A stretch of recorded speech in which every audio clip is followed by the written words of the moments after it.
আমাদের জগদ্ধাত্রী পুজোর স্মৃতি ও শুভেচ্ছা সমস্ত জনসাধারণকে। আমাদের নদীয়া জেলার স্বাস্থ্য ডিপার্টমেন্ট থেকে আমি আমার রেড ক্রস সোসাইটিকে ধন্যবাদ জানাচ্ছি এরকম একটা অনুষ্ঠান পরিচালনা করার জন্য। তার কারণ যারা বিশেষভাবে সক্ষম তারা হয়তো রাত্রেবেলায় ভিড়ের মধ্যে যেতে পারছে না, কিন্তু ওদের মনের একটা চাহিদা থাকে যে আমরা কেন দেখতে পাচ্ছি না মা জগদ্ধাত্রীকে। তাই এদের এই যে উদ্যোগ খুবই ভালো লাগছে আমার।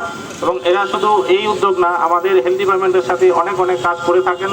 যেমন আমাদের এই যে এখানে medical camp, medical check up বা আরও অনেক আমাদের যে হেলথের কাজ প্রোগ্রাম থাকে তাতে পালস পোলিও এই সমস্ত প্রোগ্রাম ওরা আমাদের সহযোগিতা করে।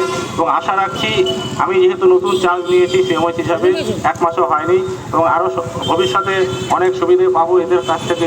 এবং আমাদের যারা বয়স্ক নাগরিক প্লাস বিশেষভাবে সক্ষম মানুষদেরকে নিয়ে যে এরা বেরিয়েছে এবং এরা যেন সুস্থ থাকে, আমি মা জগদ্ধাত্রীর কাছে এটাই প্রার্থনা রাখছি। সবাইকে নমস্কার, ধন্যবাদ জানিয়ে শেষ করছি। আমাদের প্রতি বছরের